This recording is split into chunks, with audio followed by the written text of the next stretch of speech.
Wow, what a view. I'm at probably about 7,500 feet up near Black Mountain on the San Jacinto side of the San Bernardino National Forest. And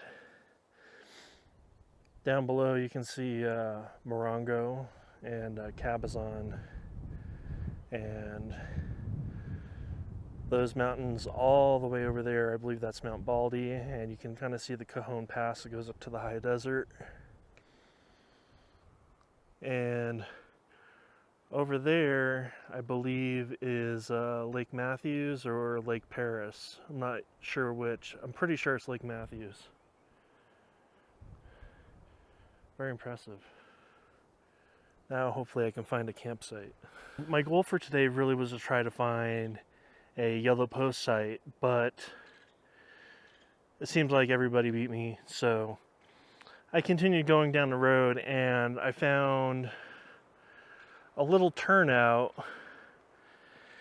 that kind of goes down to an area that looks like people have dispersed camped down there. So I'm going to try to use this area even though it's not officially marked. But that is allowed, so I don't think there will be any problems. So I'm going to walk down over towards where the site is. Since the road is pretty rough getting here, you have all these other people that are in yellow posts that have lower clearance vehicles that they're not getting over here. There might be some Jeeps that come through here, but otherwise I don't think it will be a problem. Alright, I just want to show you how I'm setting this up because I couldn't really find two adequate trees in a level location. So I decided to use my truck as an anchor for the hammock.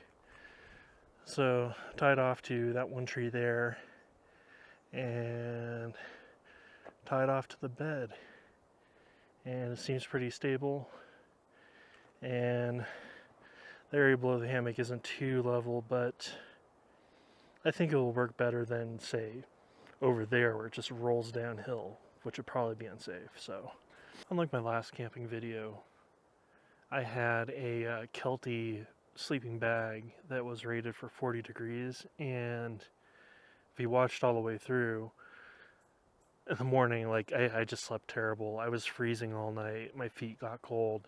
So I opted to return it, and I ended up getting this Teton brand, Teton Sports brand 0 degree rated bag. Now, that might seem a little extreme, but it's probably easier to cool off, like if you're too warm in the middle of the night, than if you're just miserable and freezing like I was. So I probably went a little overboard, but we'll see how it ends up working out. I think it will, though. It also isn't a mummy bag unlike the other one. Now, the problem I had with the mummy bag from Kelty is it was actually too tight around my shoulders. Like, I'm kind of a big guy and I have wide shoulders, and it was just claustrophobic too.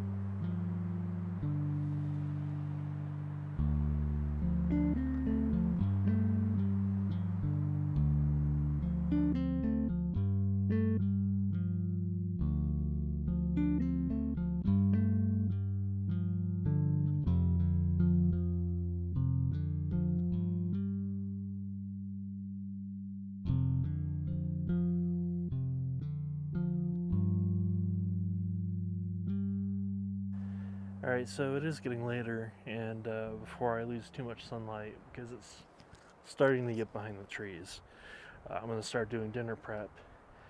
And so for tonight, I'm going to end up making Philly cheesesteak. So I went to the store and found this beef shaved steak, which is pretty much ideal for it. I have smoked provolone to melt over as it's cooking. I have yellow onion and peppers that I'm going to dice up and cook it all together on my 17-inch Blackstone.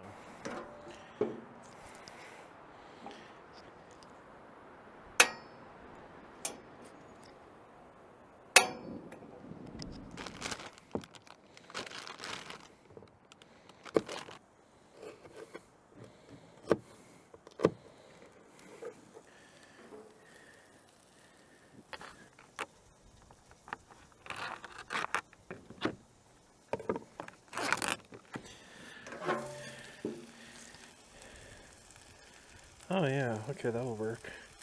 Looks like it just has enough right amount of marbling on it and fat. And the shade's pretty thin, so it should work.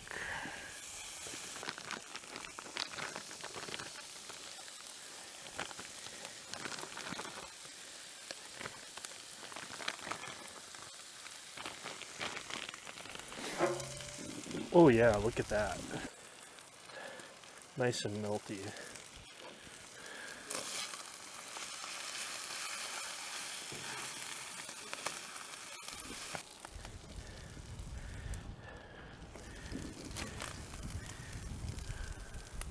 Oh yeah. Cut this in half. Oh, look at that.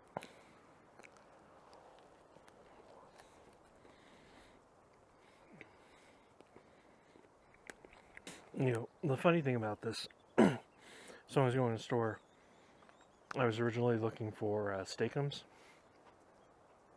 and looked all over, couldn't find them. I figured they would probably be better because they're frozen usually, but looked in the meat department, found the shaved steak, store brand. Well, it's a lot better. And then you get the peppers and the onions in there with the smoked provolone.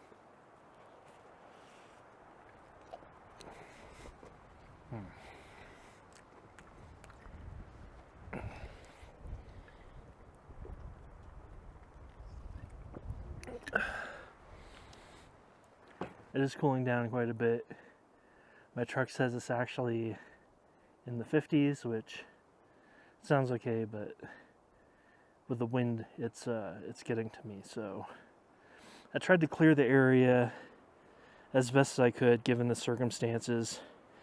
I put the lid to the fire pit underneath to kind of act as a shield, because in this area there is a lot of, there's just unavoidable debris, but I'm going to keep it on low, and I'm going to be right here next to the controls, so it should be safe. It's getting colder and the wind is not dying down, so I am really relieved that I got the cold weather rated sleeping bag, because I do not want to suffer through being too cold all night again, like last time.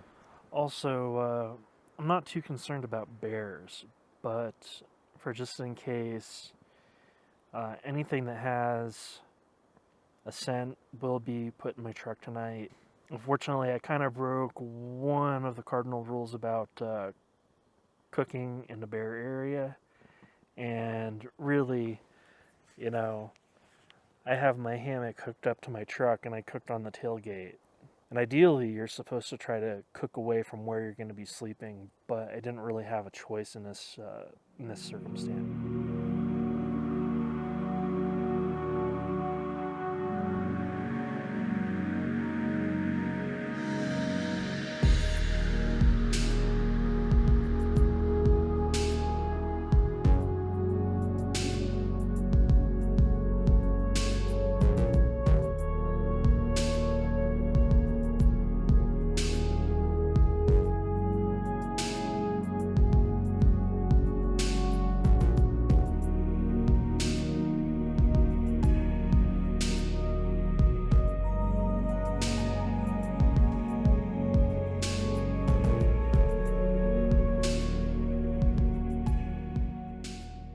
It's about 9:15, and I actually slept a lot better last night than at South Fork. The sleeping bag worked out great. It was still pretty much windy all night, and I think it probably should have been in my better judgment to, I should have considered that for this location, because down the hill is the wind farm. So, of course it's going to be windy over here. But I was comfortable, and so I actually got good sleep. So now I'm starting to work on breakfast, but first I need my coffee. So I'm heating up my kettle, and I'm going to do the pour over coffee, and we'll see how that goes. But once I eat, then I'm going to be breaking down camp, and we'll get out of here. All right, let's see how this goes.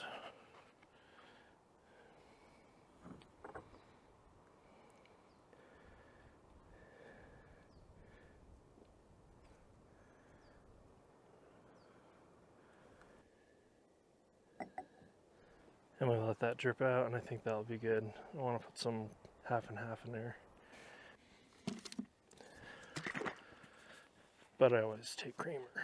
So I am leaving, packed up, and I'm back on the forest road, but I just wanted to showcase some of the really rough areas on this road.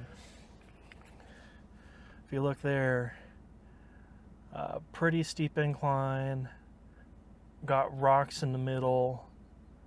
So I'm just going to have to be very cautious on the way. But I'll show you some of the worst of it.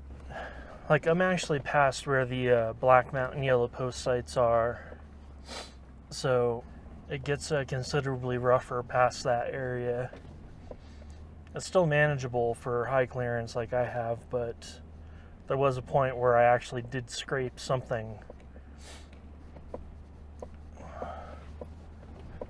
It's all about making sure that you're avoiding the obstacles. Oh, Jesus.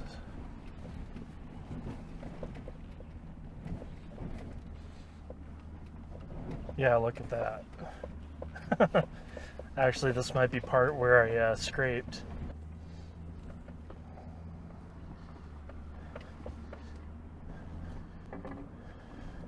I do know there was one switchback that was pretty rough.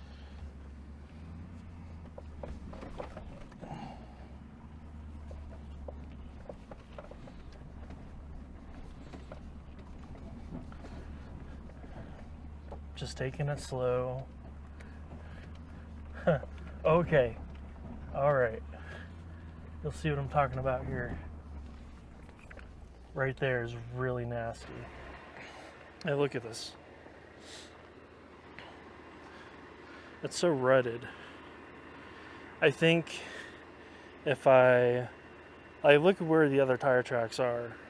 So I think if I back up a bit, make sure my right tire is kind of following that line, then I can avoid all of this crap in the middle, and I think that should be pretty smooth.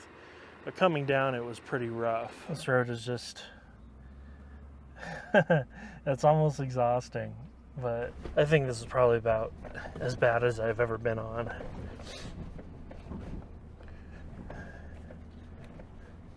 Still very doable. You have to know what you're doing. Just slow and steady. Oh. This is a little bit better over here, but I don't know. Okay, this is where it goes up to yellow post number 6. So that's why it's better over here. I think yellow post number 6 for Black Mountain is the official final yellow post.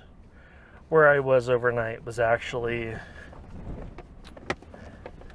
I mean, there was like a turnout area, but I don't know if, like, I wouldn't really call it like a yellow post area. It wasn't officially marked, so I would just really call it dispersed camping. There were a couple of small groups that came by that I guess they were doing rock climbing, but nobody else stayed over there overnight. It really is quite beautiful over here too. Got some nice clearings. Finally almost down the hill, but Still have a little bit of way to get to Highway 243.